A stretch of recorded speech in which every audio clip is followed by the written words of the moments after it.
మీకు వందనాలు తెలియపరుస్తూ ఉన్నాను. ప్రియులరా, ఈ దినము కొరకు దేవుడు సిద్ధపరిచిన వాగ్దానాన్ని మనం స్వాధీనపరచుకుందాం. పరిశుద్ధ గ్రంథంలో నుండి మనం చూస్తూ ఉన్నాం.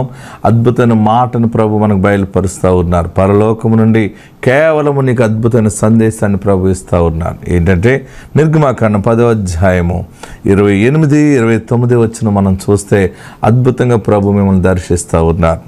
Exodus chapter 10 verse 28-29.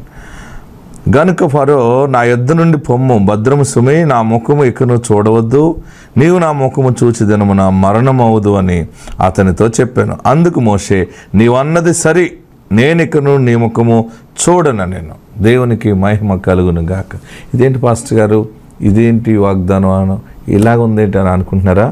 ప్రకటిస్తున్న దేవుడు అద్భుతంగా తెలియపరుస్తున్నాడు. ఏంటంటే ఫరో అంటే రాజు, మరి ఐగుప్తు దేశానికి రాజుగా ఉన్నటువంటి ఫరో ఇశ్రాయేలీల్ని బానిసలుగా పెట్టుకుని బానిసత్వంలో ఉంచేశాడు. వారి చేత వెట్టి చాకరీ చేయించుకుంటున్నారు.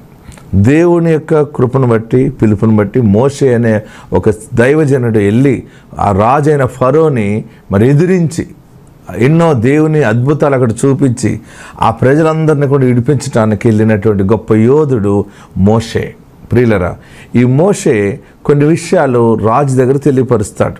ఏంటంటే మేమందరము వెళ్ళి మరి దేవునికి బలి అర్పణ చేయాలి, మేము ఇలా చేయాలి, అలా చేయాలి అని రకరకాలుగా చెప్తూ ఉంటే, సరే ముందైతే మీరు వెళ్ళండి, నేను మీ పిల్లల్ని పంపించను, ముందు మీరు వెళ్ళి బలి అర్పణ చేయండి అంటే, లేదు మేము బలి అర్పణ చేయాలి, మా పిల్లలు మాతో ఉండాలి.